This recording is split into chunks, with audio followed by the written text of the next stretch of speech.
चंद्रकांत खैरे. त्याला काय अक्कल आहे, काही करत नाही त्याला. अमित शाह. बट IIM जे आहे ते आपल्या शहराला मिळालं होतंच नाही. काही दिवसानंतर ते आपल्याला बातमी कळली की ते आता या औरंगाबाद शहरामध्ये होणार नाही आहे, ते नागपूरमध्ये सुरू होणार.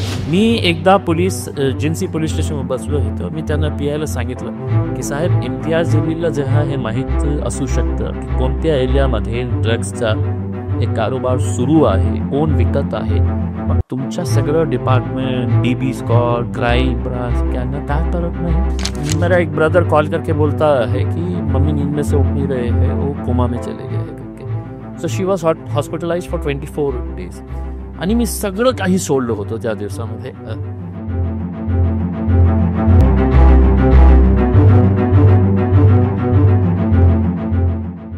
नमस्कार, मी किरण गीते.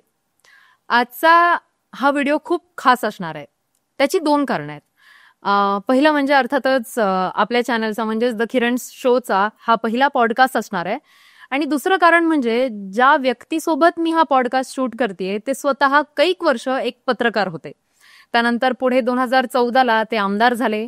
नंतर 2019ला छत्रपती संभाजीनगरमधून त्यांनी लोकसभा निवडणूक लढवली आणि त्यात ते यशस्वी झाले. ते खासदार झाले. पुढे संसदेत जात त्यांनी अनेक महत्वाच्या विषयांवरती भाष्य केलं, त्यांचे विचार मांडले आणि वेळोवेळी सरकारला देखील धारेवर धरण्याचं काम देखील केलेलं आहे. बेधडक अशी वक्तव्य करणारा हे नेतृत्व आहे. आणि त्यांच्या म्हणजे ते जसे भाषणं करतात, जे विचार मांडतात, त्यातूनच ते किती प्रगतशील नेते आहेत हे लक्षात येतं. आता अलीकडे झालेल्या 2024च्या लोकसभेत मात्र त्यांना पराभवाला तोंड द्यावं लागलं, सामोरं जावं लागलं. पण त्या गोष्टीकडे न लक्ष देता ते समाजकारणातही तितकेच सक्रिय असतात. त्यांच्या कार्यकर्त्यांचे, त्यांच्या जनतेचे प्रश्न सोडवण्याचं काम ते सतत करत असतात. आता एव्हाना तुमच्या लक्षात आलेच असतील आपले पाहुणे नेमके कोण आहेत. तर असेच छत्रपती संभाजीनगरचे MIMचे नेते, माजी खासदार इम्तियाज जलील साहेब आपल्यासोबत इथे उपस्थित आहेत. सर, द किरण शो या चॅनलमध्ये तुमचं खूप खूप स्वागत आहे. थँक्यू. माझं आता सध्या आपण पाहतोय की गेल्या 2-3 वर्षांपासून महाराष्ट्राचं राजकारण जे आहे ते कलुषित झालेलं आहे, असं आपण म्हटलं तर वावगं नाही ठरणार. राष्ट्रवादीचा जो पक्ष आहे तो शरद पवारांचा वेगळा झाला, अजित पवारांचा वेगळा झाला, शिंदेची शिवसेना वेगळी झाली, ठाकरेंची वेगळी झाली. त्यानंतर अनेक मुद्दे तापलेले असतात. सतत काही ना काहीतरी नवीन नवीन गोष्टी आपल्याला समोर येत राहतात. त्यामध्ये आपला नुकताच एक मराठा आरक्षणाचा सुद्धा मुद्दा तापलेला आहे आणि त्यापासूनच आपण सुरुवात करूयात इंटरव्ह्यूचा. की काही दिवसांपूर्वी तुम्ही मराठा आरक्षणाला तुमचा पाठिंबा जाहीर केलेला आहे. तर त्यामागची कारणं काय आहेत? आता तुम्ही जर मराठा समाजाच्या आरक्षणाला जर पाठिंबा दिलाय तर त्याला अर्थातच त्या आरक्षणाला OBCकडून मात्र विरोध केला जातोय. तर तुम्हाला असं नाही वाटत का की पुढे येणाऱ्या इलेक्शन्समध्ये किंवा OBC तुमच्यावर नाराज होतील आणि तुम्हाला अनेक अडचणींचा सामना करावा लागेल? तर नेमकं मराठा आरक्षणाला पाठिंबा देण्याचं कारण काय आहे? सर्वप्रथम किरण, थँक्स. खूप चांगलं तुम्ही माझं इंट्रोडक्शन केले. मला असं वाटत होतं की माझ्यासोबत कोणी दुसरा गेस्ट पण आहे का की ज्याच्या बाबतीत तू बोलत आहे इतक्या छान शब्दांचं.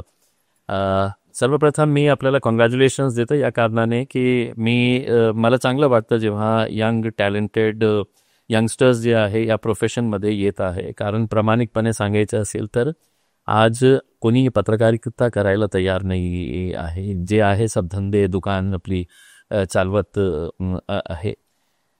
पहिला मुद्दा तुझ्या प्रश्नाच्या बाबतीत असं नाही आहे की मी खरं सांगायचं असेल तर हायकोर्टाने मुस्लिम समाजाला 5% रिझर्वेशन एज्युकेशन फील्डमध्ये द्या असं सांगितलं होतं. कोर्टाचा आदेश आहे, मुंबई हायकोर्टाचा आदेश आहे. त्या कोणत्या आधारावर होतं की सरकारने जे 4 कमिशन्स आणि कमिटीज एस्टॅब्लिश केली होती की मुस्लिम समाजाचा सोशिओ इकॉनॉमी एज्युकेशन स्टेटस काय आहे, ते सगळ्यांचं एकच निष्कर्ष आलं होतं की Muslim community is the most backward. सगळ्यात जास्त ड्रॉपआउट कोणत्या समाजाचा होत असेल तर ते मुस्लिम समाजाचा एज्युकेशनमध्ये हे होत आहे. ते 6वीपर्यंत शिकतात, 8वीपर्यंत शिकतात, 10वीपर्यंत खूप कमी मुले जातात. मग हे लोक काय करतात, हे पंक्चर दुकान चालवतात, हे चायच्या टपरीवर काम करतात. जेव्हा कोर्टाने हे सांगितलं होतं आम्हाला खूप आनंद झाला होता की आता कमीत कमी शिक्षणमध्ये, आम्ही फक्त शिक्षणमध्ये मागत आहे. कारण ही एक गोष्ट आहे की मुस्लिम समाजाची ही आर्थिक परिस्थिती इतकी चांगली नाही आहे ज्यांना शिक्षण घ्यायचं आहे. तर इम्तियाज जलीलला रिझर्वेशन नाही पाहिजे. माझ्या समाजातले जे लोक आहे ज्यांना शिक्षण घेण्याची इच्छा आहे पण त्यांना काही सुविधा मिळत नाही आहे, त्यांची आर्थिक स्थिती बरोबर नाही आहे, तर त्यांना रिझर्वेशन मिळायला पाहिजे. आता तू विचार करत असेल की तुने तर मराठाच्या बाबतीत विचारलं होतं आणि मी मुस्लिमांच्या बाबतीत बोलत आहे. माझं उत्तर हे आहे की मराठा समाजामध्येही खूप सारे असे लोक आहे. त्याच अनुषंगाने ओबीसी समाजामध्येही असे लोक आहे ज्यांना काहीतरी आपल्याला पाठबळ देण्याची आवश्यकता आहे. ब्राह्मण समाजामध्ये असे लोक आहे की ज्यांना काहीतरी आपल्याला हेल्प करण्याची आवश्यकता आहे. तर हे जे क्रायटेरिया जे आपण एस्टॅब्लिश केलेलं आहे ना, त्याच्या बाबतीत मी असं नाही आहे की मी मराठा समाजाला हे समर्थन केला म्हणजे ओबीसीचा मी विरोध करत आहे, असं नाही आहे. जे डिझर्विंग आहे, आता मराठा समाजातले इतके मोठे मोठे पुढारी आहे, 150च्या जवळ त्यांचे आमदार आहे, खासदार आहे, किती मुख्यमंत्री मराठा समाजाचे झालेले आहे. त्यांच्या परिवाराला मिळायला पाहिजे का? नको मिळायला पाहिजे, कोणत्याही गरजच नाही आहे, त्यांना मिळालंच नाही पाहिजे. ज्यांची आर्थिक परिस्थिती, जे सगळे बँक चालवतात, जे सगळं शिक्षण सम्राट झालेले आहे, जे कॉपरेटिव्ह सेक्टरवर त्यांचं हे आहे, शुगर फॅक्टरीज कोण चालवतात? हेच लोक चालवतात. त्यांना द्यायला पाहिजे का? नाही द्यायला पाहिजे. पण त्या समाजामध्ये काही आहे ना लोक, हो, विशेष जे शेतकऱ्यांचं मुलं आहे, आज शेतीची काय अवस्था झालेली आहे, आत्महत्याचं प्रमाण का वाढत आहे, ते आत्महत्या करणारा कोणती जातीचा आहे हे महत्वाचं नाही आहे, पण ते शेतकरी आहे ना. तर त्या अनुषंगाने माझा एक हे आहे की आपल्याला द्यायचं असेल तर तुम्ही हे नको करा की म्हणजे आता SC समाजाला दिलेलं आहे, आता मराठा समाजाला आपण इतकं देणार आहे, ST ला इतकं देणार आहे. ज्यांची परिस्थिती खऱ्या अर्थाने इकॉनॉमिक स्टेटस, विचार करा की तुमचा ड्रायव्हर असेल, तुमच्या घरी काम करणारा कोणी बाई असेल, त्याचा मुलगा त्याला शिक्षण घ्यायचं आहे, खूप हुशार आहे, मेडिकल करायचं आहे, आणि समजा त्याचा नंबर काही पर्सेंटेजने नाही लागला गव्हर्नमेंट कोटामध्ये, मग प्रायव्हेटमध्ये ते घेऊ शकतं का? नाही घेऊ शकत. मेडिकल तर बिलकुलच नाही. मेडिकल तर अशा परिस्थितीमध्ये जे डिझर्विंग आहे त्यांना ते रिझर्वेशन मिळायला पाहिजे. याचा अर्थ तुम्ही हे बिलकुल काढू नका की मग मी एकाचा हे समर्थन केलेलं आहे. खऱ्या अर्थाने तर मी तर पहिले माझ्या समाजासाठी हे मागणी करायला पाहिजे होतं, की हायकोर्टाने दिलेलं आहे, सरकार कशाला ते टाळत आहे. मग जेव्हा मी माझ्या समाजाच्या बाबतीत बोलत आहे, माझ्या समाजामध्ये जे खूप पैसेवाले लोक आहे, ज्यांचे शिक्षण संस्था असेल, जे काही फायनान्शियली स्ट्रॉंग असेल, त्यांना नको, इम्तियाज जलील नको, तुम्ही दिलं तरी नाही घेणार उसने. पण जे खालच्या लेवलचे जे आहे त्यांना थोडं तरी आपण हे देण्यासाठी मी हे केलं होतं. पण मराठा, मुस्लिम, ब्राह्मण, जैन हे जेवढे इतर जनरल कॅटेगरीमध्ये जेवढ्या जाती किंवा धर्म येतात, तर त्यांच्यासाठी EWS एक कॅटेगरी असते ना, इकॉनॉमिकली वीकर सेक्शन, मग त्याच्यात मधून सुद्धा ते शिक्षणाचा लाभ घेऊ शकतात. खऱ्या अर्थाने तर म्हणजे ते EWS कॅटेगरी आहे ना, त्याचा पर्सेंटेज जास्त व्हायला पाहिजे. जे इकॉनॉमिकली बोलू शकतो, जे इकॉनॉमिकली वीकर आहे, बरोबर, आणि त्याच्यामध्ये कोण येऊ शकतं? सगळेच येणार आहे. ते क्रायटेरिया खूप महत्वाचा आहे EWSचा. पण काय आहे की आता आपली राजनीती देशाची बघितली तुम्ही, तर मी खासदार असताना किती लोक दिल्लीच्या बॉर्डरवर उभे होते. दररोज पार्लमेंटचं सेशन सुरू व्हायचं तर कोणत्या एका जातीचं आंदोलन सुरू आहे, कशासाठी? तर आम्हाला रिझर्वेशन द्या. दुसऱ्या दिवशी कोणता दुसरा हे समाज येतो की आम्हाला रिझर्वेशन द्या. तेव्हा किसान मोर्चा पण सुरू होता, किसान मोर्चा पण सुरू होता.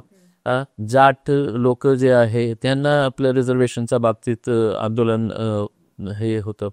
तर काय आहे की याच्या बाबतीत एक सविस्तर काहीतरी policy decision and some hard decisions घेण्याची आवश्यकता आहे, मला असं वाटतं. हो. पण आता म्हणजे मला जेवढं माहिती आहे रिझर्वेशन बद्दल, त्याच्यानुसार असं होऊ शकतं का की जर समजा मराठ्यांना ओबीसी मधून आरक्षण मिळालं. आणि पण ईडब्ल्यूएस कॅटेगरीमध्ये येणारा जो मोठा गट आहे मराठ्यांचा तो बाजूला झाला. मग त्याचा कुठेतरी मुस्लिम विद्यार्थ्यांना फायदा होईल का नोकरीसाठी? काय आहे की आता जेव्हा मी हे मराठा समाजाच्या बाबतीत हे समर्थन केलं होतं, अनेक मुस्लिम समाजाचे लोक मला हे सांगायचे की साहेब ते ओबीसी मध्ये त्यांना मिळालं तर ओबीसी मध्ये मुस्लिम समाजाचेही काही वर्ग येतात, त्यांना ते बेनिफिट्स मिळतात. मग याचा परिणाम मुस्लिम समाजाचे मध्ये ऑलरेडी जे खूप कमी प्रमाणात जे रिझर्वेशनचं बेनिफिट त्यांना मिळत आहे तेही नाही मिळणार आहे. तर माझं तर स्पष्ट मत हे आहे की कोणत्याही जाती धर्माचा असू द्या, तुम्ही आज मला सांगा ना, ब्राह्मणांच्या बाबतीत कोणी बोललं का? तुम्ही हे चॅलेंज करू शकता का मला की नाही सर्व ब्राह्मण जे आहे ना ते खूप पैसेवाले आहे, त्यांना काही हे करण्याची. जैन समाजामध्ये आहे, ख्रिश्चन समाजामध्ये ही लोक आहे. मग ते कुठे जाणार, म्हणजे मेरिट कुठे जाणार हे प्रश्न येणारच आहे. आणि मेरिट म्हणजे ज्यांना खऱ्या अर्थाने शिक्षणाची आवश्यकता आहे, ज्यांना शिकण्याची इच्छा आहे, पुढे जाण्याची इच्छा आहे, मग ते कुठे जाणार? बरोबर आहे. पण त्याच्यासोबत मग मला असं वाटतं की मला आता मनोज जरांगेंचं म्हणणं आहे, तुमचं शिक्षणाच्या दृष्टिकोनाने सगळे मुद्दे योग्य येतात, म्हणजे त्यांना आपण ग्रीन सिग्नल देऊ शकतो रिझर्वेशन बाबतीत. पण मनोज जरांगेंची अशी पण इंटरव्ह्यू रिझर्वेशन स्पेशल आहे नाही, असं नाही. सध्या तो इम्पॉर्टंट मुद्दा जो तापलेला आहे त्याच्यामुळे. तर पण मग ते राजकीय आरक्षण पण मागतायत ना. मग आता तुम्ही जसं म्हणलं की साखर कारखाने असू देत किंवा शिक्षण संस्था असू देत, नगरसेवकापासून ते आमदार, खासदार किंवा आतापर्यंत महाराष्ट्राला लाभलेले मॅक्सिमम जेवढे मुख्यमंत्री होते ते सगळे मराठा समाजाचे होते.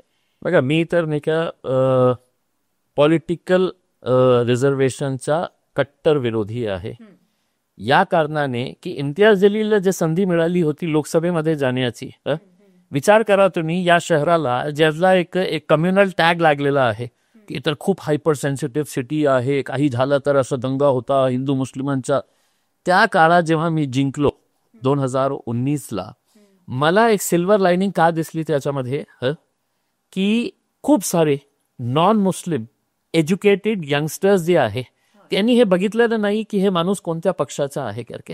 यांनी हे बघितलं की हे जे कॅन्डिडेट्स आहे त्यांच्यामध्ये सगळ्यात जास्त शिकलेला कोण आहे, कमी कोण केसेस कम कुणाचं आहे किंवा नाही आहे, हे बघून त्यांनी मतदान केलं होतं. आणि सर्व जातीचे धर्माचे यंगस्टर्स, मला माहित नाही आहे की किरणनी कुणाला वोट दिली असेल, पण तुझे आई वडील हे होऊ शकतं की तुम्ही कट्टर भारतीय जनता पार्टीचे, शिवसेनेचे किंवा काँग्रेसचे समर्थक. पण ॲज अ यंगस्टर मी बघितलं त्या काळात अनेक यंगस्टर्स माझ्याकडे यायचं आणि ते सांगायचे की माझे आई बापाने नाही का ते भाजपला मतदान केलं, त्यांनी तुम्हाला मतदान केलं. तर मला त्याच्यामध्ये नाही का एक सिल्वर लाईनिंग दिसली की यंगस्टर्स जे आहे ना त्याच्यामध्ये आजही एक फिलिंग आहे. तर हे संधी मला रिझर्वेशनमुळे नाही मिळाली. हे संधी कुठे ना कुठे त्या यंगस्टर्सला असं दिसलं की हे माणूस आपल्या प्रश्न घेऊन लोकसभेमध्ये जाऊन ते प्रश्न विचारणार आहे. 2024चा पराभव का झाला की सर्व लोकांना असं वाटलं की नाही रे बाबा, आता आपला जात, आपली धर्म, आपला मजहब, त्या अनुषंगाने आपल्याला मतदान करायचं आहे. मी लोकांना हे सांगायचं, तुम्हाला इम्तियाज जलील पटत नाही ना, त्यांना मतदान करू नका. पण ज्यांना तुम्ही पाठवणार आहे लोकसभेमध्ये किंवा विधानसभेमध्ये की ते कमीत कमी शिकलेलं असायला पाहिजे, ते कमी कमी बोलणारं असायला पाहिजे. कारण दिल्ली एक अशी इन्स्टिट्यूशन आहे पार्लमेंटची की जिथे तुम्ही फक्त टेबल वाजवण्यासाठी जाणार असेल तर 5 वर्ष तुम्ही तुमच्या जिल्ह्याला किती मागे टाकणार आहे याचा विचार आज तुम्हाला दिसणार नाही. ते किती काय आपण किती बॅकवर्ड 5 वर्षामध्ये होतो. कारण त्या दिल्लीमध्ये सेक्रेटरीज इतके हुशार असतं, ते माणसाला, खासदाराला बघूनच त्यांना हे कळतं की हे त्याच्यामध्ये किती मेरिट आहे. मग तुम्हाला 2024चा पराभव फक्त धर्माकडे बघून झाला असं वाटतं का? मला नाही, सगळ्यांना वाटतं. आणि याचं उत्तर आपण खुद as a journalist, as a young journalist, तुम्ही याच्या बाबतीत विश्लेषण करा की इम्तियाज जलीलचा पराभव कशामुळे झालेला आहे. त्या 5 वर्षामध्ये इम्तियाज जलीलने कोणत्या जातीचा, धर्माचा मुद्दा काढला होता, कोणता तेढ निर्माण करण्याचं काम केलं होतं, हेच इम्तियाज जलील आहे जे जेव्हा राम मंदिरामध्ये हे एक प्रकरण घडलं होतं, तर तुम्ही या शहराच्या बाबतीत कधी विचार करू शकता का की एका मुस्लिम माणूस जे आहे ते मंदिरामध्ये जाऊन बसला होतं रात्रभर आणि त्या सगळ्या लोकांना सांगितलं होतं की माझा जीव गेला चालेल, पण मी कोणालाही या मंदिरामध्ये आत येऊ देणार नाही करके. आणि त्याच्यानंतर सगळ्या पोलीस डिपार्टमेंटलाही माहीत आहे की हिंदी फिल्मासारखा होतं नाही का, एकदम एंडच्या सीनमध्ये पोलीस येतात. तर रात्रभर ते झोपलेले होते सगळे पोलीस डिपार्टमेंट.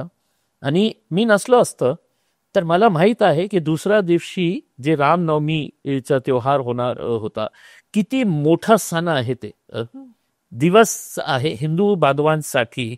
मी उत्तर राज्यामध्ये बघितलेलं आहे. आपल्याकडे तर काहीही जास्त इतकं होत नाही जितकं उत्तर राज्यामध्ये. मला माहीत होतं की इतकंही काही झालं तर माझ्या शहराला इतकं मोठा एक दाग बोलते नाही का, धब्बा लग जाएगा उसमें. आणि केंद्र बिंदू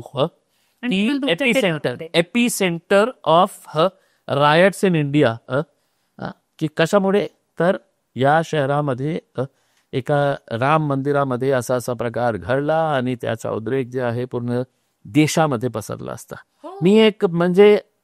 मी आज विचार करतो की यार मी कशा गेलो होतो, स्कूटरवर बसून गेलो होतो, लोक पत्थर मारत होते, लाख्या काढ्या, गाड्या जाळत होते. मग जेव्हा हे प्रश्न मला येतो तर दुसऱ्या साईडला मला हे प्रश्न पण येतो की पोलीस डिपार्टमेंट त्या रात्री कुठे होते. आणि आज इम्तियाज जलील पुन्हा एकदा तुमच्या मार्फत हे सांगतो की जे दंगा घडवण्याचा प्रयत्न त्या रात्री होणार होतं त्याच्यामध्ये महाराष्ट्र सरकारची, महाराष्ट्र पोलीस ही तितकंच त्याच्यामध्ये सहभागी होती. म्हणून ते घरी बसले होते की काहीतरी होणार मग ते येणार. तर जेव्हा मी इतकं मोठा आरोप बोट दाखवतो की माझ्या शहराच्या पोलिसांवर, कोणीतरी पोलिसांनी मला नोटीस पाठवायला पाहिजे की तुम्ही आमच्यावर इतकं मोठा आरोप करत आहे, मी तुम्हाला सिद्ध करून दाखवेल की कशा प्रकारचा त्यांचा रोल होता त्याच्यामध्ये.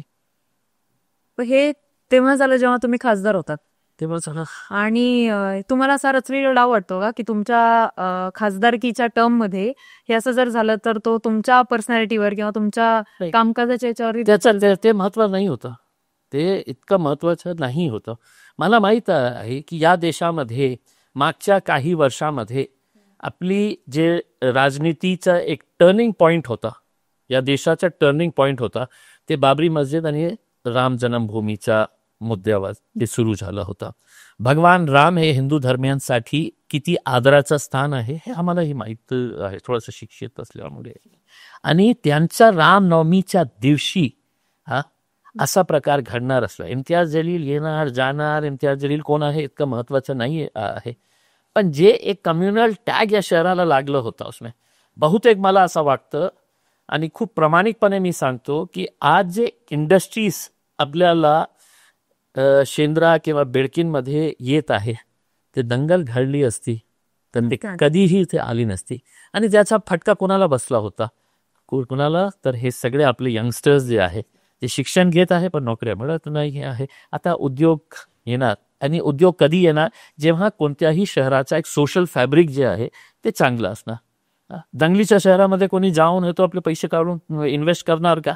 नाही करणार, साहजिक गोष्ट आहे. महत्वाचं नाही आहे किरण. पण आता तुम्ही वाळूज बेडकीनचा MIDCचा वगैरे विषय काढला. भरपूर वर्षांपासून, म्हणजे मी शिक्षणासाठी इथे 2018 पासून आहे या शहरामध्ये, तर तेव्हापासून मी ऐकत आले की ही मोठी कंपनी इथे येणार आहे, ती मोठी कंपनी इथे येणार आहे. मध्यंतरी मला वाटतं स्पोर्ट्स युनिव्हर्सिटीचं सुद्धा चर्चा झाली होती इथे येण्याची. त्याच्यानंतर मला वाटतं ऍपलचं मॅन्युफॅक्चरिंग सेंटर सुद्धा इथे येणार होतं, पण ते काही कारणास्तव ऐन वेळेला बेंगलोरला शिफ्ट झालं. ऐन वेळेला काही कंपन्या पुण्यात शिफ्ट होतात किंवा नागपूरला शिफ्ट होतात किंवा मोठ्या शहरांमध्ये शिफ्ट होतात. तर याच्या मागची कारणं काय आहेत? म्हणजे राजकीय दबाव किंवा काही अपेक्षा असतात कोणाच्या, की काय नेमकं कारण काय आहे त्याची? आपलं जे एक पॉलिटिकल विल पाहिजे ते आपल्याकडे नाही आहे. तुम्ही खूप सारे उदाहरण दिली. सुरुवात याची मी करतो की 2014ला जेव्हा मी आमदार झालो होतो तर त्यावेळी एक निर्णय घेण्यात आला होता की या शहरामध्ये Indian institute of management IIM जे आहे ते आपल्या शहराला मिळालं होतं. उसमें काही दिवसानंतर ते आपल्याला बातमी कळली की ते आता या औरंगाबाद शहरामध्ये होणार नाही आहे, ते नागपूरमध्ये सुरू होणार. मी विधानसभेमध्ये होतो आणि माझं भाषण आजही यूट्यूबवर उपलब्ध आहे. मी मुख्यमंत्र्यांना आवर्जून सांगितलं होतं की साहेब, ते इंडियन इन्स्टिट्यूट ऑफ मॅनेजमेंट जे डिक्लेअर झालेलं आहे ते माझ्या शहरासाठी आहे, तुम्ही कशाला पडून नाही.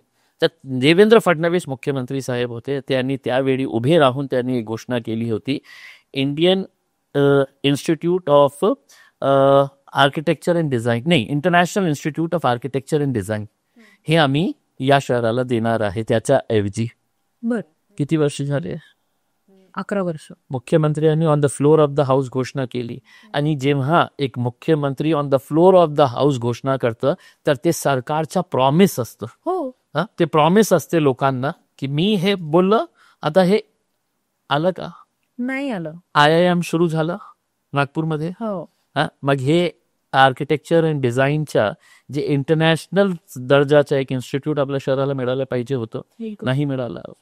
त्याच्यानंतर आपल्याकडे काय येतं, आपल्याकडे समांतर येतं. कशाला येतं समांतर? पाण्याचा मुद्दा, पाण्यामध्ये पैसे आपल्याला कशा काढता येईल. 20 वर्षासाठी कोणकोणत्या आमदाराला, खासदाराला, कोणत्या नेत्याला त्यांचं कट 20 वर्षासाठी मिळणार होतं. समांतर ही कंपनी होती. कोणाची कंपनी होती? भारतीय जनता पार्टीचे त्यावेळचे राज्यसभाचे मेंबर, जे झी न्यूजचे मालक आहे सुभाषचंद्र गोयल, त्यांची कंपनी होती. आमच्या शहरावर लादण्यात आली होती. मग MSCDवर एक कंपनी अजितदादांनी लादली होती. उसमें ते 100-150 कोटी रुपये नाही 900 कोटी रुपयेच्या जवळ त्यांनी घोड केला आणि पडून गेले. कोणी विचारतं का त्याच्या बाबतीत? नाही. आपल्या शहरावर का लादत आहे हे कंपनी?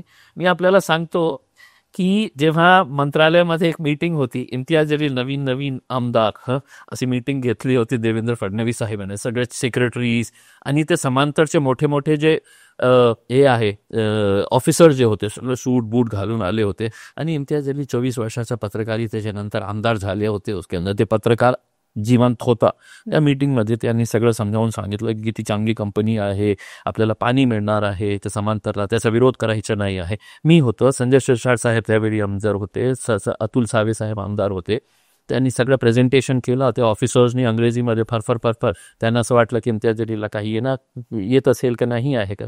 त्याने आपलं प्रेझेंटेशन केल्यानंतर फडणवीस साहेबांनी विचारलं अतुल सावेला, काय वाटतं अतुल म्हटलं, साहेब जे आपल्याला करायचे आहे ते करा, आपण आपले जे आदेश असतील.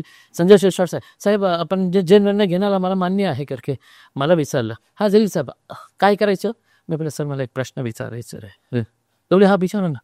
तर मी त्यांना विचारलं, ते अधिकारी जे बसले होते ना, मी बोलले साहेब तुम्ही पाणी कुठून आणणार आमच्या शहराला डिस्ट्रीब्यूट करण्यासाठी? तर ते म्हणजे एकमेकांना बघू लागले. त्यांना कळलं की बाबा हे थोडासा पत्रकार. मी म्हटलं पाणी तुम्ही स्वतःचं तयार करणार आहे का कुठून आणणार आहे आम्हाला शहराला पाणी सप्लाय करण्यासाठी? तर ते गप्प बसले. आणि एकाने मैं बोला बोलिए पानी कहाँ से लेके आने? आप मैन्युफैक्चर करने वाले हैं, प्रोडक्शन यूनिट बनाने वाले हैं कि हम पानी तैयार करने वाले? तो एक ने बोला नहीं सर हम पैटर्न से ही लेके आने वाले. मैं देवेंद्र फडणवीस साहब को बोला, मैं बोला सही. महाराष्ट्र जीवन प्राधिकरणाचे अधिकारी काही दिवसापूर्वी मंत्रालयाच्या समोर आंदोलन करत होते. गव्हर्नमेंटची बॉडी आहे आणि त्यांचे कर्मचारी या कारणाने आंदोलन करत होते की आमच्या हातात काही काम नाही आहे, आम्हाला काम द्या. ती गव्हर्नमेंट बॉडी आहे, त्यांना काम ना देता तुम्ही हे यांना कशाला देताच?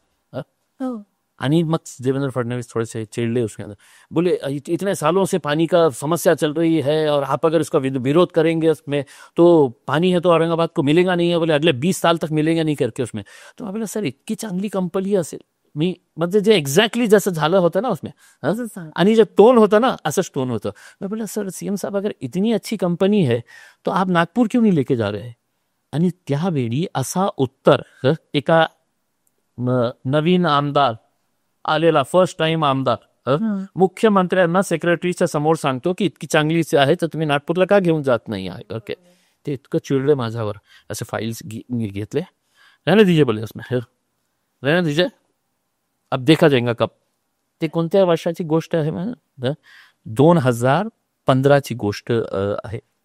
मग सगळे सेक्रेटरीज बसले और मुझे समझाने की कोशिश कर रहे, इम्तियाज जी आप मत करिए ना, बहुत अच्छी स्कीम है, ये है वो है करके. मैं बोला नहीं मैडम, प्राइवेट कंपनी के हाथ में अगर देंगे ना तो सुप्रीम कोर्टाने एक निर्णय दिलेला आहे, water is right to life. हे प्रायव्हेट कंपनी काही समाजसेवा करण्यासाठी येत नाही आहे, ते आपल्या पाणीच्या कमर्शियलायझेशन करण्यासाठी येत आहे आणि मी माझ्या शहरामध्ये होऊ देणार नाही. करके उसमें एकमेव इम्तियाज जलील होतं त्यावेळी की त्यांनी समांतरचा विरोध केला. मग त्याच्यानंतर त्यांना 6 वर्ष लागली हे गोष्ट करण्यासाठी की आपल्याला समांतरला बाहेर काढायचं आणि NJPला काम द्यायचं. त्याच वेळी त्यांनी ते निर्णय घेतलं असतं तर बहुतेक दररोज आपल्याला पाणी मिळालं असतं. जे की नाही मिळत. जायकवाडीला आता आपण गेट्स उघडे करत आहे आणि पाणी जे आहे ते वाहून जाण्यासाठी आपण गेट्स उघडे करत आहे, पण आपल्या शहराला आजपर्यंत पाणी मिळत नाही आहे. मग आपल्याला हे पण माहीत असे 1-1.5 वर्षापूर्वी देवेंद्र फडणवीस साहेब हंडा मोर्चा घेऊन आले होते उसमें महानगरपालिका. त्याचे व्हिडिओ बघा, इतके चांगले व्हिडिओज आहे ना. आणि विशेष म्हणजे कोणाला हे नाही करत आहे, भारतीय जनता पार्टीची जितकी महिला होती ना पदाधिकारी, ते 9वारी साडी घालून आले होते मोर्चासाठी. नवीन हंडे त्यांच्या हातात देण्यात आले होते आणि महानगरपालिकेच्या समोर ते हंडे घेऊन नवीन हंडे ते व्हिडिओज आहे. मी माझ्या स्वतः काही बोलत नाही, युट्यूबर आहे ते. म्हणजे अशा प्रकारचे नाचत होते, डान्स करत होते आणि हंडे नवीन लोकांना वाटत होते की असं वाटत होता की दुसऱ्या दिवसापासून आता आपल्याला पाणी मिळणार आहे का की. मग त्यावेळी तुम्ही विरोधात होते, उद्धव ठाकरे मुख्यमंत्री होते, तर अशा हे नाटक करायचं. आणि किती वर्ष झाले त्याला, आजपर्यंत पाणी आलं का नाही आलं. किती घोषणा झालेली आहे. तुम्ही आमच्या स्थानिक नेते मंडळाच्या न्यूजपेपरच्या क्लिपिंग्स काढून बघा. मार्च में आ रहा, मार्च झाला की अप्रैल में आ रहा, अप्रैल झाला की मे में शुरू हो जाएगा पाणी. तर हे जे आहे ना, हे मतलब काही रॉकेट सायन्स नाही आहे. मी खरं सांगतो आपल्याला की 55 किलोमीटर पासून आपल्याला लाईन टाकायची होती, आपल्याला टँकर्स तयार करायचं होतं, वॉटर टँक्स तयार करायचे होते. काही रॉकेट सायन्स नाही होतं. किती वर्ष होत आहे आपल्याला सांगतो, किती वर्ष. कोणाच्यामुळे हे विलंब होत आहे. हे इम्तियाज जलीलच्यामुळे विरोध हे होत नाही, डिले तुमच्यामुळे होत आहे. जे सामान्य लोक आहेत त्यांच्यामुळे होत आहे. आपण निवडणुकीच्या वेळी कोणीही पाणीच्या बाबतीत नाही, इम्तियाज जलील मुसलमान आपण कशाला त्याचं पाणी येऊ द्या नाही येऊ द्या, आपल्याला काय करायचं उसके. तर आपण जे मुख्य मुद्दे जे शहराच्या बाबतीत होते ते कधीही नेत्यांना विचारलं नाही तुम्ही. एक मोठ्या चॅनलचं डिबेट होतं मागच्या इलेक्शनच्या वेळी, तर कराड साहेब होते, केंद्र सरकारचे मंत्री. तुम्ही ऐकते बघा ते मी तिथे होते ना. तुम्ही चिडले होते ते तुमचे. चिडले होते. कशामुळे चिडले होते. मी त्यांना फक्त एकच प्रश्न विचारत होता की हे कंपनी समांतर कोणाची आहे सांगा. 1700 कोटी सुरुवात किती रुपये पासून झाली होती, 350 कोटी रुपये पर्यंत पासून ते 2400 कोटी रुपये पर्यंत गेली. कराड साहेब मला एक उत्तर द्या ना, हे कंपनी कुणाची आहे. मला माहित नाही. आणि मग बोला मंत्री फायनान्स मिनिस्टर देशाचे, माझ्या शहरामध्ये 2400 कोटी रुपयाची स्कीम सुरू आहे आणि आपल्याला माहित नाही आहे करके. मी त्यांच्या मागेच लागले. इतके चिडले होते पब्लिक मध्ये बसलेले होते समोरच्या लेनला आणि ते खूप चिडलेले. पाठीमागे होते मी, तिथपर्यंत आवाज आलेला त्यांचा की मला माहिती नाही कोणाची आहे वगैरे. आणि भाजपची तर बिलकुल. आणि जेव्हा लोकांना कळलं की इम्तियाज जलील जे आहे ना थोडासा एक असा प्रश्न विचारत आहे की ज्याचं उत्तर आपल्या, तर ते समोर बसलेले जितके त्यांचे आता कार्यकर्ता म्हणा, चमचे म्हणा, जे काही असेल, तर ते त्यांना उलट पचण्या, भारत माता की इम्तियाज जलील मुर्दाबाद, खतम. आणि तुमची एक गोष्ट पण मी पहिल्यापासून नोटीस केली आहे की तुम्ही ज्या पण ठिकाणी जाता, कार्यक्रम असू देत, इंटरव्ह्यू असू देत, किंवा आता इथे पण आलात तुम्ही कधीच लवाजमा गोळा करून जात नाही. तुमचे कार्यकर्ते लग्नाचं वगैरे काही कुठेच कार्यकर्ते नसतात तुमचे. मी काय आहे की मला नाही का बुलेट चालवण्याची खूप हे आहे. मला आई लाइक मतलब बुलेट चलाना मेरे पास. मैं जब MLA था, MP था, तब भी मैं बुलेट चलाता था उसमें. तर जेव्हा मी सिग्नलवर उभे राहायचे ना, खासदार असताना विशेष कर, तर पोलीसवाला बघायचं मला, जलील साहेब आहे ना, जलीलचा. मग साईडला कोणी लोक आहे तर ते सगळे लोक असं गाडीमध्ये हे इम्तियाज जलील हे करके. तर आजही मी खासदार होतो त्यावेळी ही बुलेट, आज ही बुलेट, आज तुमच्याकडे आलं एकटं आलं मी. तर असं काय आहे की पॉलिटिक्स म्हणजे अशी झालेली आहे की तुम्ही कॉर्पोरेटर झाले ना, एक 400 चमचे होना चाहिए आगे पीछे करके उसमें. MLA MP तर विसरून जावा. त्याच्यामध्ये लोक एक 2-4 गाड्या असायला पाहिजे आणि साहेब उतरण्याच्या अगोदरच ते उतरणार गाडीतून आणि ते आपले इंस्टाग्राम रील फोटोज उसनं. मला म्हणजे हे काहीही हे नाही आहे. See this is a temporary आहे. हे 5 वर्षासाठी असतं. बिलकुल. हं? हो हो. समजा तुम्ही की इम्तियाज जलीलला हे सगळं काम झाम ची सवय लागली असती 5 वर्षामध्ये आणि 5 वर्षाच्या नंतर इम्तियाज जलील पराभव झाला तर काय कोणी नाही तर मला मी 10 वर्ष लोकप्रतिनिधी होतो तर असंच होतं. हो. जीन्स शर्ट टी शर्ट सामान्य असं नाही खादीचा कुर्ता घालून आणि टाईट वाईट कपडे घालून मी हे करणारा. ती एक मानसिकता आहे. म्हणजे मी पाहिल्यापासून म्हणजे आपण सगळेच जण पाहतो की ती मानसिकता आहे लोकांची की आपण राजकारणात एक छोटा कार्यकर्ता जरी असला तरी सुद्धा त्याला एखादं पद दिलं तर त्याच्या मागे असा 100-200 जणांचा घोळका असला की त्यांना असं पॉवरफुल झाल्यासारखं वाटतं. त्यांना म्हणजे आपण समाजासाठी काहीतरी देणं लागतो किंवा आपण काहीतरी प्रगतशील बोललं पाहिजे, प्रगतशील विचार ऐकले पाहिजे किंवा वाचलं पाहिजे आणि यंगस्टर्सना आपण गाईड केलं पाहिजे. जर तुम्ही एक्सपिरियन्स्ड असाल तर त्याच्याकडे नाही. तुम्ही जसं बोललात तसं कडक कपडे घालायचे, स्टार्च केलेले पांढरे कपडे, झब्बा कुर्ता घालायचा आणि मग बाहेर फिरायचं, बस दॅट्स इट. आपले पॉलिटिशियन्स पर्यंत मी धंदे पुरे काले और कपडे पुरे सफेद. कोण घालतं आपल्या शहरामध्ये सगळे पांढरे टाईट कपडे कोण घालता? सगळ्यांनाच कळलंय त्या. तुम्ही ज्या व्यक्तीबद्दल बोलताय हो बिलकुल बिलकुल बिलकुल कळलं. त्या व्यक्तीला मी पण पाहिलेलं आहे मंत्रालयाच्या आवारातच. ही फुल सिक्युरिटी वगैरे वगैरे सोबत. मला आलं लक्षात तुम्हाला काय म्हणायचं ते. नाही तुम्ही एक महत्वाचं सिक्युरिटी जे बोललं ना तुम्ही आज शहरामध्ये एक ब्लॅक करणारा माणूस आहेस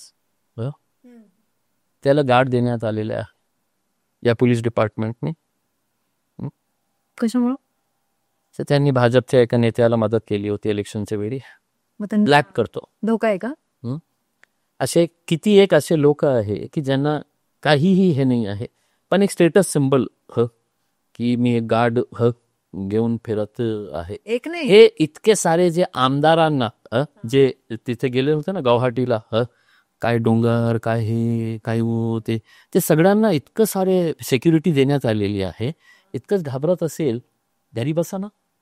हो घरी बसा धोका असेल की तुम्हाला तुमच्या शहरामध्ये फिरण्यासाठी 2-2, 3-3 गाड्याची आवश्यकता लागत असेल, पोलीस सिक्युरिटी पाहिजे असेल तर घरी बसा ना. कशाला इतकं त्रास? आणि पोलीस डिपार्टमेंटलाही कळत नाही आहे का की आमच्याकडे गुन्हेगारी वाढत आहे, आमच्याकडे ड्रग्सचा एक मोठा नेटवर्क तयार झालेला आहे. त्यांना पकडण्याच्या ऐवजी हे नेत्यांना आपलं सॅल्यूट करण्यासाठी इतकं सारे. ते नेत्यांना मी आवर्जून सांगतो की बाबा इतकंच घाबरत असेल तर लोकांमध्ये येण्याची आवश्यकता नाही, घरी बसा, एन्जॉय करा. आणि विशेष म्हणजे मला एक नवल वाटतं की तुम्ही ज्यांचे लोकप्रतिनिधी आहेत म्हणजे मला असं वाटतं म्हणजे सगळ्यांसाठीच की एखादा आमदार नगरसेवकापासून ते पंतप्रधानांपर्यंत जेव्हा एखादा व्यक्ती निवडून दिला जातो तो व्यक्ती लोकांचा मालक नसतो, तो नोकर असतो, तो काम करण्यासाठी असतो तिथे लोकांसाठी. मग तुम्ही जर ज्या लोकांसाठी तुम्हाला काम करायचे तुम्ही त्याच लोकांमध्ये जर जायला घाबरत असाल, तुमच्या जीवाला धोका असेल तर मग हे कुठेतरी तुमचं अपयश आहे. Yes exactly. एक्झॅक्टली. मग हे तुम्ही नोटीस करूनच कुठले पण पावलं उचलायला पाहिजे असं मला वैयक्तिकरित्या वाटतं. Very true very true. आणि आता मध्यंतरी आता संभाजीनगरचं जर बोलायचं झालं तर आता तुम्ही बोललात की बऱ्याच गोष्टी म्हणजे ते तुम्ही आता एक्झाम्पल सांगितले इन्स्टिट्यूट्सचे जे आले नाही त्याच्यामुळे रोजगार निर्मिती लाखोंच्या घरात झाली असती जी नाही झाली अजूनही. पाण्याचा प्रश्न जशाला तसा आहे. आणि आता नवीन एक समस्या उद्भवली आहे ती म्हणजे ड्रग्सचं रॅकेट. म्हणजे इतके भयंकर आहे की परवा दिवशीचीच बातमी आहे की 12 जणांना अटक केली आहे संभाजीनगरमध्ये. 12 जणांना अटक केली आहे. त्यांच्याजवळ मला वाटतं मी जर चुकीचे नसेल तर कितीतरी बॉक्सेसमध्ये असे 2500 बॉटल्स होत्या अंमली पदार्थांच्या आणि त्यांची किंमत लाखोंमध्ये होती. तर हे ड्रग्सचं रॅकेट सुरू झालेलं आहे गेल्या 2 वर्षांपासून. जे तरुण पिढी आहे ती नशेच्या आहारी जातीये. मग ह्याच्यावरती आता जर याला जवळपास मला वाटतं पहिली बातमी येऊन 3-4 वर्ष झाली असतील तर अजूनही हे ड्रग्सचं रॅकेट सुरूच आहे. अटक केली हे पदार्थ जप्त केले, पण हे संपुष्टात येत नाहीये कुठेच. म्हणजे याच्या मागे नेमकं कोण जबाबदार आहे? म्हणजे प्रशासन ढिम्म पडतंय की राजकीय नेत्यांचा यांच्यावरती दबाव आहे, किंवा कोणाला त्याचा आर्थिक फायदा होतोय किंवा राजकीय फायदा होतोय म्हणून प्रशासन काम करत नाहीये, दबाव येतोय? या मग नेमकं कारण काय आहे? त्याच्यावरती काम करावं असं वाटत नाही का कोणाला, की तरुण पिढी वाया जाते? मागच्या वेळी मी लोकसभेमध्येही आणि विधानसभेमध्ये असताना हे जे भयानक सिच्युएशन महाराष्ट्रामध्ये आपल्याला बघायला मिळत आहे, हे ड्रग्सच्या रॅकेट जे आहे ते इनिशियली खूप स्मॉल होतं. आणि ड्रग्स म्हणजे इनिशियली ते काय होतं की नशे का कारोबार म्हणजे चरस गांजा आहे. आता जे आहे ना बिलकुल हाय एंड ड्रग्स जे आहे हे मोठमोठ्या कॉलेजपर्यंत पोहोचलेले आहे.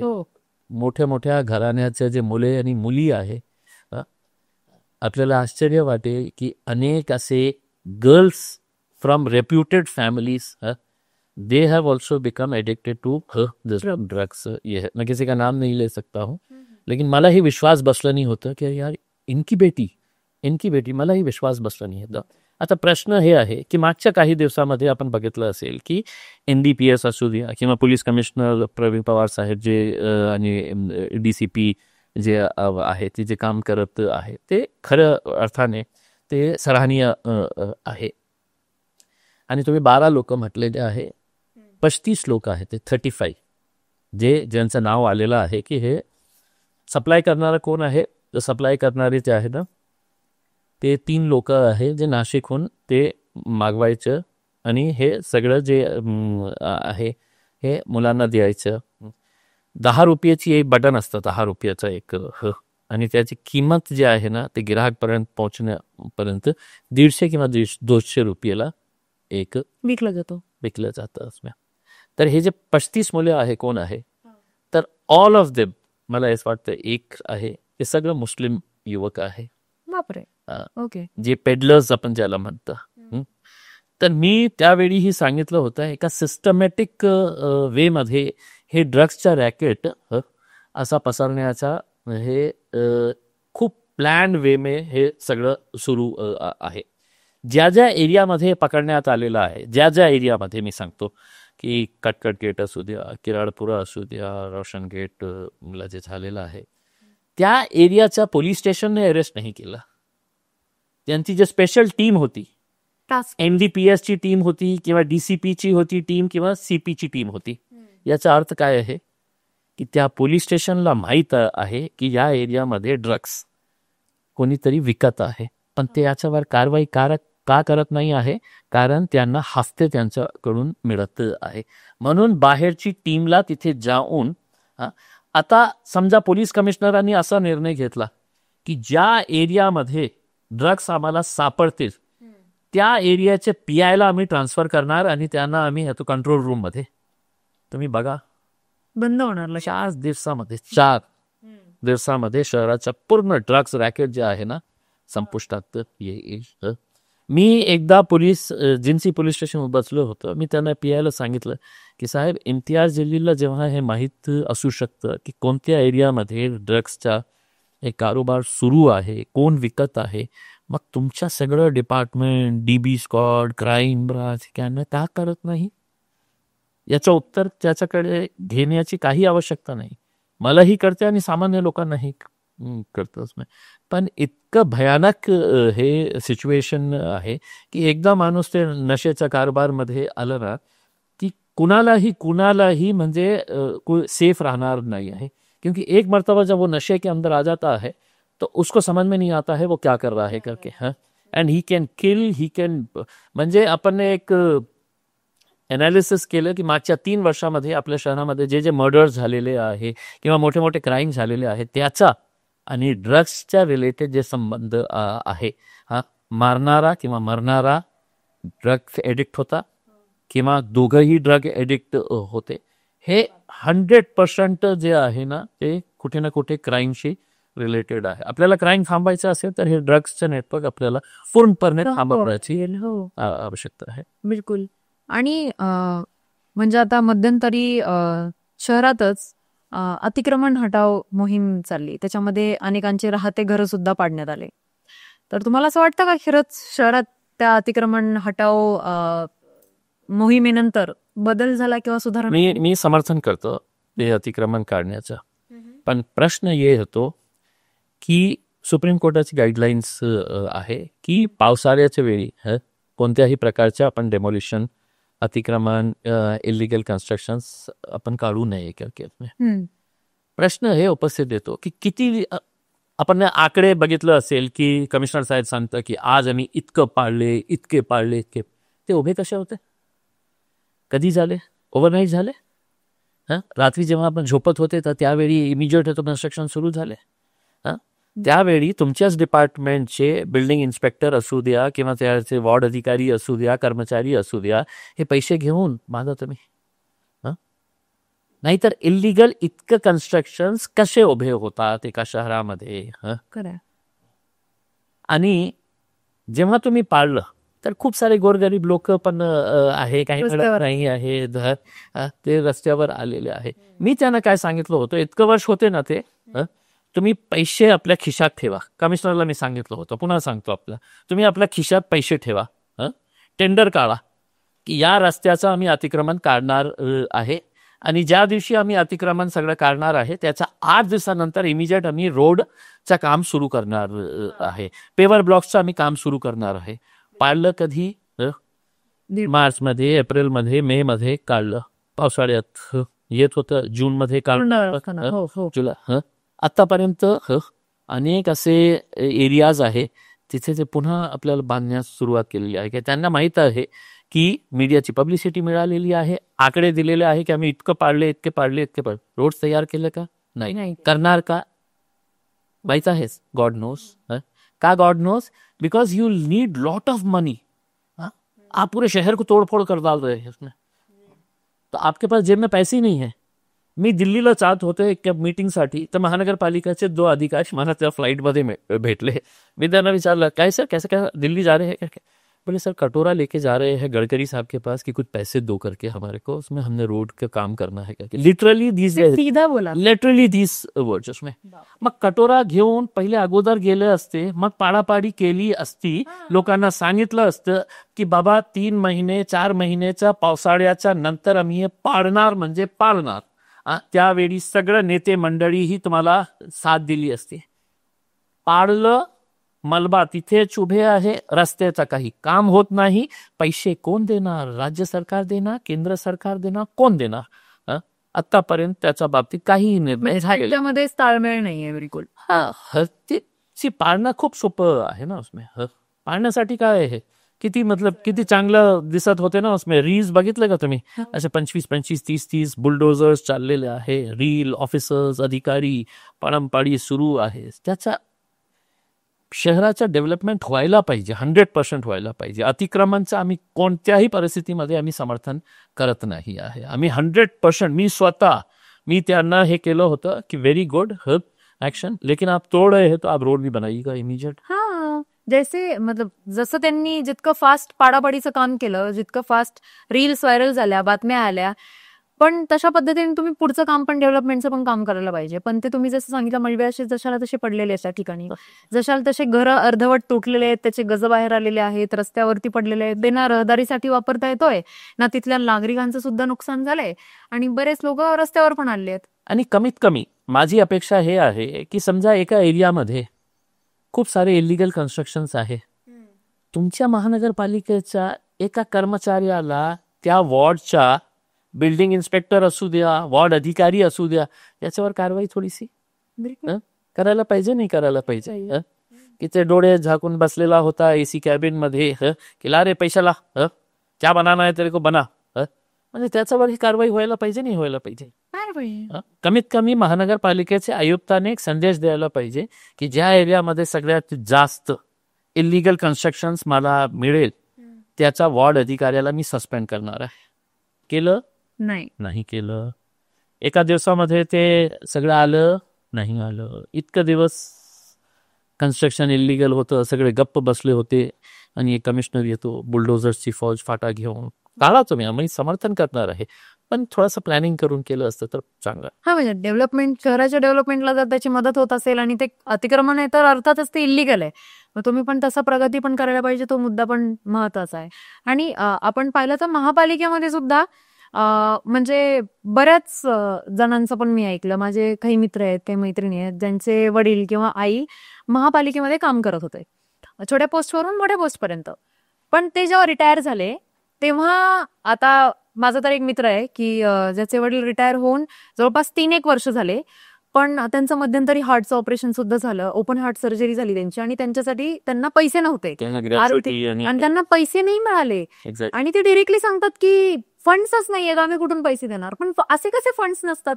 मग महापालिका आहे, महापालिका नाव दिलेलं आहे तुमचं, एक मोठं शहर आहे, ज्या शहराची अशी एक आयडेंटिटी आहे की जे एका काळी एशियातलं फास्टेस्ट ग्रोईंग सिटीमध्ये नाव होतं या शहराचं. आणि त्या शहरातले तुम्ही कर्मचाऱ्यांना जे आयुष्याचे 30-30 वर्ष आपल्या रक्ताचं पाणी करतात, तुमच्यासाठी झगडतात, वणवण फिरतात, आणि तुम्ही त्यांच्या ऐन वेळेला तुम्ही त्यांना कामी नाही येत, ही खूप वाईट गोष्ट आहे. Very true. मतलब असे अनेक केसेस आहेत. तुम्ही तुमच्या मित्राच्या बाबतीत बोललो, त्यांच्या वडिलांचा. माझ्या ऑफिसमध्ये अनेक असे लोक यायचे आणि हे सांगायचे, साहेब रिटायरमेंट झालेलं आहे, ग्रॅच्युटी नाही आहे, मुलाचं लग्न करायचं किंवा मुलींचं लग्न करायचं आहे, धंदा पाणी काही किंवा त्यांच्या स्वतःच्या मेडिकलसाठी काहीही नाही आहे. जे लोकप्रतिनिधी आहे ना, हे मुद्दे शहरासाठी खूप महत्वाचे आहे. कधी आपल्या शहरामध्ये असं बघितलं का तुम्ही की सगळे नेते, irrespective of what political party you belong to, सगळे एकत्र येऊन आमच्या शहरासाठी काय काय मुद्दे आहे, आपण सगळं विसरून जाऊ की तू भारतीय जनता पार्टीचा, नियमांचा आहे, काँग्रेसचा आहे, राष्ट्रवादीचा आहे, शिवसेनेचा, सगळं विसरून जाऊ. आपण शहरासाठी आपण कधी वर्षातून 2दा 1दा असं बसलं का? नाही बसलं. त्यांचे बसायला तयार नसतं. वैचारिक मतभेदांपासून ते जर दूर जातील तर कुठेतरी प्रगतीबद्दल बोलू शकते. त्याचं उदाहरण मी हे देतो की त्याने एक स्पोर्ट्स युनिव्हर्सिटीच्या बाबतीत बोलले होते. या शहराला ते स्पोर्ट्स युनिव्हर्सिटी सँक्शन झाली होती, आणि त्यावेळी मी खासदार होतो. मी त्यांना सांगितलं होतं की तुम्ही जगा फायनल करा. जगा फायनल केल्यानंतर ते पैसे आणण्याची जबाबदारी माझी आली, कारण ते भाजपचे जे स्पोर्ट्स मिनिस्टर होते ते चांगले होते, यंग होते, अनुराग ठाकुर. तर मी त्यांना सांगितलं होतं की सर हमारे पास स्पोर्ट्स युनिव्हर्सिटी आई है, तर म्हणजे आप प्रपोजल बना के लेके आ जाइएगा करके. इथे काय झालं, ती युनिव्हर्सिटी कुठे गेली? बोले पुण्याला गेली. कोणी गेले? अजितदादांनी म्हटलं की नाही इथे तिथे पाहिजे करके. त्या मुद्द्यावर मी सुभाष देसाई साहेब आपले पालकमंत्री होते, ते डिव्हिजनल कमिशनरला ऑफिसला आले होते. मी त्यांना काले झेंडे दाखवण्याचा निर्णय घेतला होता आणि दाखवलं होतं. केसेस आहे माझ्यावर, त्याच्या बाबतीत ती एक केस आहे माझं. तर मी सगळ्यांना, सगळ्या नेत्यांना, सगळं स्पोर्ट्स बॉडीजला विनंती केली होती की मी नाही खेळणार त्या स्पोर्ट्स युनिव्हर्सिटीमध्ये, पण येणारी जी पिढी आहे, तुमच्या मुलगा जे आहे, मुली जे आहे, एक स्पोर्ट्स युनिव्हर्सिटीचं काय बेनिफिट होणार आहे, आणि विशेषकर मराठवाड्याचे जे आपल्या मुली आहे ज्यांच्यामध्ये खूप टॅलेंट आहे, इन्फ्रास्ट्रक्चर अवेलेबल नाही आहे, तर त्याचं मी सगळ्यांना सांगितलं होतं की विसरून जा की मी कोण आहे, काय आहे, तुम्ही नेतृत्व करा, मी तुमच्या मागे. Not a single sports body came forward, not a single politician came forward कि नहीं अपन सब साथ में मिलके लड़ेंगे करके. तो इम्तियाज जलील ने भी फिर काले झंडे दिखाया सुभाष देसाई के ऊपर जाके, तो मीटिंग के अंदर खूप झगड़ा किया मैं. तर एका स्पोर्ट्स मीटिंगमध्ये त्यांनी डिक्लेअर केलं की नाही आम्हाला जागा मिळालेली आहे, आम्ही बाउंड्री वॉल केलेली आहे. स्पोर्ट्स युनिव्हर्सिटी कुठे आहे? पुणे. मिळाली का आपल्याकडे? सुरू झाली का? नाही सुरू झाली. हे उसमें काय कारण आहे? आता तुम्ही मला सांगा. मुख्यमंत्री साहेब परवा आले होते, काल आले होते मराठवाडा मुक्ती संग्राम दिनासाठी. उसमें आपण ही मुक्ती घेतली होती तर निजामाशी याच्यासाठी घेतली होती का आपण की आपल्या मराठवाड्याचा विकासच होऊ द्यायचं नाही आहे, सगळ्यात जास्त शेतकऱ्यांच्या हातनं आपल्या मराठवाड्यामध्ये व्हायचंय, टोटल डेव्हलपमेंट आपल्या एरियामध्ये व्हायचेच नाही. आणि कोणत्या एक नेत्यांनी किंवा कोणत्या एका पत्रकारांनी त्यांना हे प्रश्न विचारले की साहेब वो स्पोर्ट्स यूनिवर्सिटी हमारे पास आने वाली थी, उसके बारे में आपका क्या कहना है? सर वो Indian international institute of fashion designing and technology आपण फ्लोअर ऑफ द हाऊस वर घोषणा केली होती. त्याच्या बाबतीत काय आहे? कोणी विचारणार का? विचारणार काय? फालतू फालतू फालतू फालतू चीजें जे आहे ज्याचा डेव्हलपमेंटची काही देणं घेणं नाही आहे. सर उसने आपके बारे में ऐसा बोला है, सर इसने आपके बारे में ऐसा बोला है, इसके बाद बस संपला. हे जास्त झालंय आजकाल. म्हणजे मीडिया हाऊसेसमध्ये म्हणजे मी पण मोठ्या मोठ्या मीडिया हाऊसेसमध्ये तसं काम केलं थोड्या दिवसांसाठी, पण माझ्या शिक्षणासाठी मला परत यावं लागलं. पण मी बघते की जेव्हा सिनियर्स पण आम्हाला सांगतात ना की रिपोर्टर्सला की अरे हा व्यक्ती या व्यक्तीबद्दल असं असं बोलला होता, त्याच्यावर त्याची प्रतिक्रिया घे. फक्त याच्यावरती जर्नलिझम सुरू आहे आता सध्या. म्हणून मला असं इरिटेट होतं की पॉलिटिकल जर्नलिझम मध्ये किती गोष्टी आहेत, ज्या किती गोष्टी आपण कव्हर करू शकतो. 360 डिग्री अँगलने आपण गोष्टी कव्हर करू शकतो, धारेवर धरू शकतो, अपोजिशनचे प्रश्न मांडू शकतो किंवा सरकारला विचारू शकतो, जाब विचारू शकतो. ज्या गोष्टी त्यांनी प्रॉमिस केल्याच्या झाल्या नाही त्यांच्यावरती प्रश्न विचारू शकतो. पण नाही, इथे असं नाही करायचंय. देवेंद्र फडणवीस शरद पवारांना असं बोलले, शरद पवार देवेंद्र फडणवीसांना तसं बोलले, बोलायचे फक्त बस. जर्नलिझम हेच राहिलेले आहे. आणि मी ही 12 वर्ष एक मोठ्या चॅनलमध्ये काम केलं तुझ्यासारखं. नाही, मी आणि माझे जे त्या काळात जे स्टोरीज आम्ही करायचे आहे ते युट्यूबवर तुम्ही बघू शकता की शेतकऱ्यांच्या कांद्याच्या विषयावर तुम्हाला विश्वास नाही बसेल की किती दिवस आम्ही ते 2.5 मिनिटाची स्टोरी करण्यासाठी त्या शेतकऱ्याच्या शेतीवर जायचं आणि सगळं त्याचं हे की किती पैसे त्याला लागले एका एकरासाठी कांदा उत्पादन करण्यासाठी. मग जे झाल्यानंतर मग ते मार्केट कमिटी पुण्यामध्ये घेताना आणि अल्टिमेटली ते होलसेलर करून किरकोळ विक्रेत्याकडे आणि ग्राहक पर्यंत पोहोचेपर्यंत किती पैसे ते कांद्याचे आणि शेतकऱ्याला काय मिळतं. हो, ते एक स्टोरी केली होती. 2.5 मिनिटाची स्टोरी होती. अनेक दिवस लावले होते आम्ही त्याच्या बाबतीतच नाही. आज आपण हिंदू मुस्लिमच्या बाबतीत होतो, किती सारे हे करतात की हिंदू मुसलमान या नेत्यांनी काहीतरी बडबड करायचं उसके अंदर आणि सगळं मीडियावाले त्याचं हे करा. मी पुण्यामध्ये एक स्टोरी केली होती की एक असा एरिया आहे की जिथे मंदिर आणि मस्जिद ची बाउंड्री वॉल कॉमन आहे. मंदिर ही मोठी आहे आणि मस्जिद ही मोठी आहे. आता तुम्ही तुमच्या चॅनलला सुचवले असते तर बोले असते तुम्हाला काही काम राहिलं नाही आहे का की आपण हातून नॅशनल इंटिग्रेशन आणि कम्युनल हार्मनीचा याला टीआरपी नाही, काहीतरी तिथे दंगल झाली, काही तोडफोड झाली, काही मारामारी झाली तर ते बातमी ना त्याच्यामध्ये टीआरपी मिळणार आहे. त्या वेळची जर्नलिझम आणि आत्ताची जर्नलिझम मध्ये म्हणूनच मी सोडलं होतं ना, नाही तर केलं असतं ना पत्रकारी. तुम्ही पत्रकारिता आता काही राहिलेलं नाही आहे. मी पण विचार करतो की मी माझा पॉडकास्ट सुरू करू आणि लोकांना बोलवून मला हायर करा बघा त्याच्यासाठी. मी तुम्हाला मदत करेल नक्की. मग तुम्ही पत्रकारितेचा विषय काढला. तुम्ही मला वाटतं एक 4-5 महिन्यापूर्वी तुमचा असाच एक पॉडकास्ट शूट केला होता.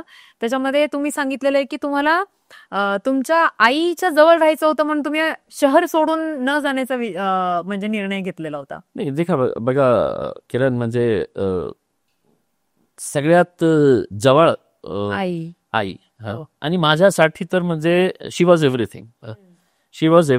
म्हणजे आपल्याला विश्वास नाही बसणार की जेव्हा माझी आई हॉस्पिटलमध्ये ऍडमिट होती तर डॉक्टर्सने सांगितलं होतं की नाही ते म्हणजे हे नाही, तर मी त्याच्या पायाशी उभे राहून मी हे प्रेयर करत होतं की अल्लाह इसको बचा ले, मेरी माँ को बचा ले, मैं सब कुछ छोड़ दूंगा.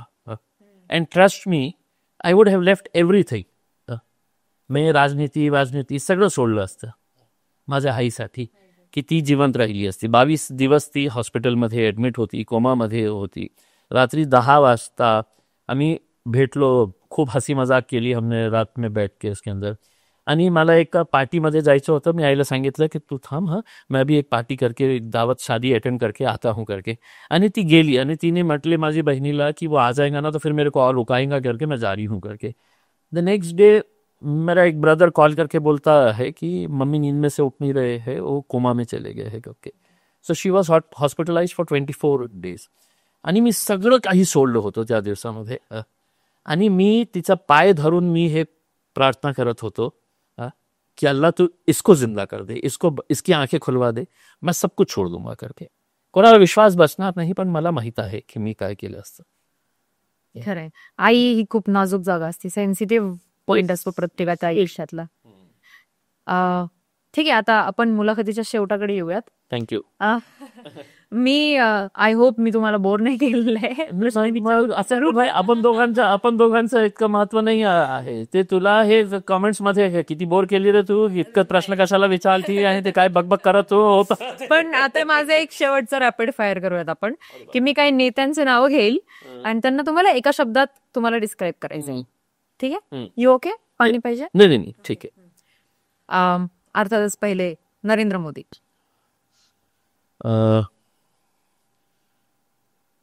No comments.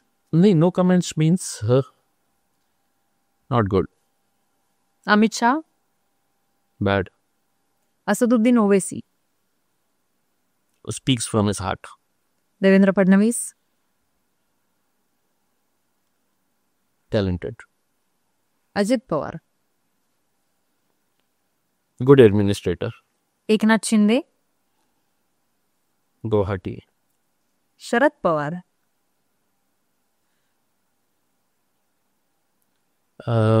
एका शब्दामध्ये नाही आहे, त्यांच्यामध्ये पोटेन्शियल खूप होतं, पण ते नॅशनल लेवलपर्यंत आपली हे तयार करू शकले नाही. म्हणजे ते स्टेट पुरताच राहिले. आम्हालाही आनंद वाटला असता की एक मराठी माणूस जे आहे ते दिल्लीपर्यंत एक चांगलं पोझिशन, म्हणजे त्याला प्राईम मिनिस्टर होण्याची ही म्हणजे एक ही was capable to be the prime minister.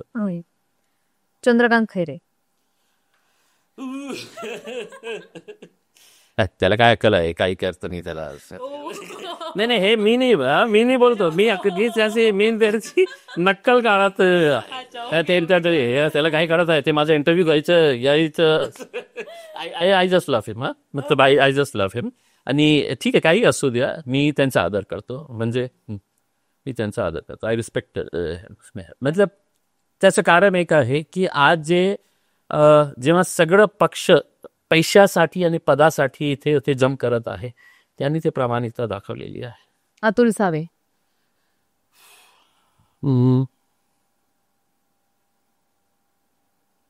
शहरासाठी काही केलं नाही काही असं म्हणायचं. नाही. संजय शिरसाट.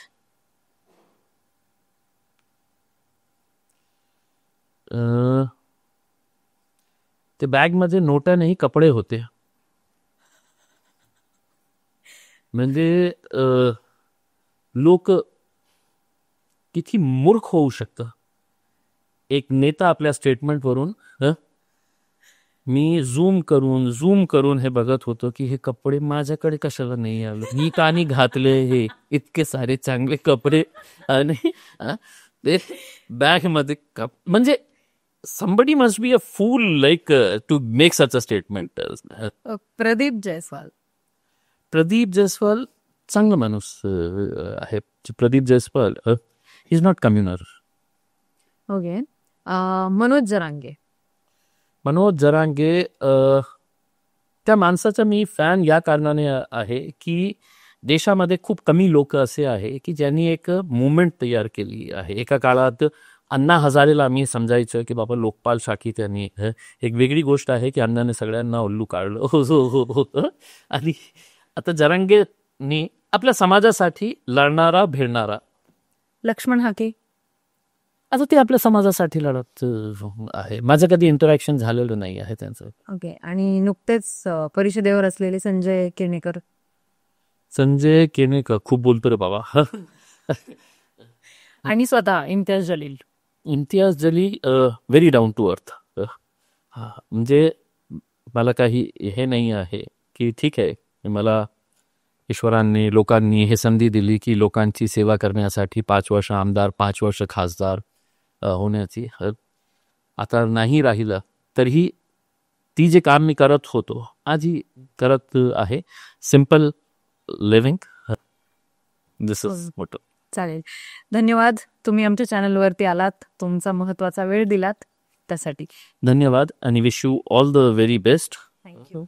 कई सालों के बाद जब तुम बहुत बड़ी हो जाओगी एकदम से, बड़ी जर्नलिस्ट हो जाओगी उसमें, और तुम्हारे को किसी ने बोला कि इम्तियाज जलील को अपन फिर से बुलाएंगे, तो ये नहीं बोलना उसके अंदर ये जाने थे अभी जो ही इज नथिंग यार. बिल्कुल भी नहीं. ऐसे कभी भी नहीं होगा. Wish you all the best. Thank you sir. Thank you so much.